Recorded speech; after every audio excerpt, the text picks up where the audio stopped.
వారణాసి గేమ్స్కు అరుదైన ఘనత. First Indian cinema record Rajamouli దర్శకత్వంలో మహేష్ బాబు కథానాయకుడిగా తెరకెక్కుతున్న భారీ చిత్రం వారణాసిపై ప్రపంచవ్యాప్తంగా సినీ అభిమానుల్లో భారీ అంచనాలు నెలకొన్నాయి. ఈ చిత్రం తాజాగా అంతర్జాతీయ స్థాయిలో ఓ అరుదైన రికార్డును తన ఖాతాలో వేసుకుంది. జనవరి 5న వారణాసి టైటిల్ టీజర్ను ప్యారిస్లోని ప్రఖ్యాత లే గ్రాండ్ రెక్స్ థియేటర్లో ప్రత్యేకంగా ప్రదర్శించారు. ఈ గ్లింప్స్కు అంతర్జాతీయ ప్రేక్షకుల నుంచి విశేష స్పందన లభించింది. ఈ విషయాన్ని లే గ్రాండ్ రెక్స్ థియేటర్ తమ అధికారిక సోషల్ మీడియా ఖాతా ద్వారా వెల్లడించింది.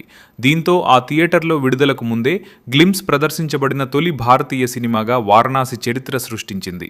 ఇది భారతీయ సినిమాకు దక్కిన గొప్ప అంతర్జాతీయ గుర్తింపుగా అభిమానులు భావిస్తున్నారు. ఇంతకుముందు ఈ థియేటర్లో రజనీకాంత్ నటించిన కబాలి, ప్రభాస్ నటించిన బాహుబలి 2, సాహో చిత్రాలు ప్రదర్శించబడ్డాయి. అయితే సినిమా విడుదలకు ముందే ఈ స్థాయిలో గ్లింప్స్ లాంచ్ ఈవెంట్ జరగడం ఇదే తొలిసారి కావడం విశేషంగా నిలిచింది.